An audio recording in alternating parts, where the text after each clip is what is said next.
Hello, welcome to another video from FEM team, making learning easy for you through making science problem solving fun. Today I will show you how to find a mass of a neon atom. But first, let me introduce you to what is a mass of a neon atom.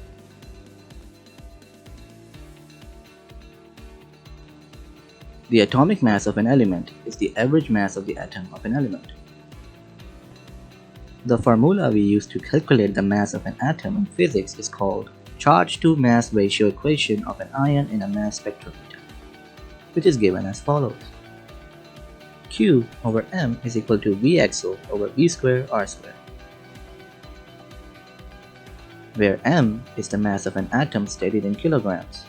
V acceleration is the potential difference which is divided by B square and R square, where B is the magnetic force represented in Tesla, and R is the radius of the path of the ion that it has traveled through the electromagnetic field in meters.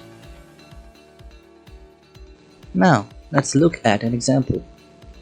The operator of a mass spectrometer produces a beam of ions from which 2 electrons have been removed. The ions are thus doubly ionized, which means double the potency of ions or the quantity. The ions first are accelerated by a potential difference of 34 volts when they pass through a magnetic field of 0.050 Tesla. The radius of their path is 53 millimeters. Determine the mass of a neon atom to the closest whole number of proton masses. To better understand the problem, look at the diagram below.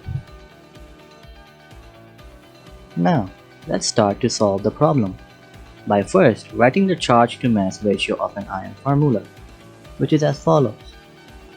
Now, let's write the values of known variables. You can see that the potential difference is 34 volts, the magnetic field is 0.050 Tesla, and Q, the charge in column. This you can find in any formula sheet or just by a simple search on Google. It is assumed to be 1.602 into 10 to the power minus 19 columns. Mass of an atom again can be found in any formula book or just by a simple search on Google, as this is the standard that we use. Mass of a proton is equal to 1.67 into 10 to the power minus 27 kilograms. And as I said, the problem expects you to have the correct standard international units, which are the SI units. However, the problem states that the ions are doubly ionized, therefore we have to multiply Q with 2. Q value of an atom is also provided in the formula sheets in physics books. So charge for this problem equals 2 into 1.602 into 10 to the power minus 19 column. Now, the unknown values are mass of neon and n proton, which is the number of protons. In order to find the number of protons, we will make use of the formula. N proton is equal to m neon over m proton, where m neon means mass of a neon atom and m proton means mass of a proton atom. Now, as you saw here, you go towards calculating the mass of a neon atom by putting the known values or parameters in the example problem. Now, let's go to the calculation part where we put the given known values in the formula. Q over mass of neon is equal to 2 V acceleration over B square R square. But before putting the values in the formula, let's rearrange the formula to find the mass of neon.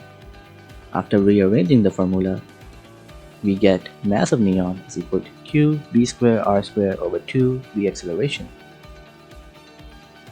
With inputs of given known values, we obtain the following calculation and get the values of the m neon as follows. An important thing to notice here is that we converted the radius, which is 53 millimeters, to 0.053 meters. This is very important in calculations as all units of the parameters have to be in SI units. Now, by dividing the mass of neon atoms by mass of proton, we obtain n proton is equal to mass of neon over mass of proton, which is 3.3 into 10 to the power minus 26 kilograms over 1.67 into 10 to the power minus 27 kilograms, which gives us 20 protons as an answer. So, as you all saw how mass of a neon atom and number of neon protons was calculated, please make sure to recheck your calculations and the correct SI unit always at the end of any problems when you have solved. If you enjoyed the video and would want to learn more, remember to hit the like button. and subscribe to the channel to support free education. For any queries, comment below. See you next time in another exciting video making physics fun.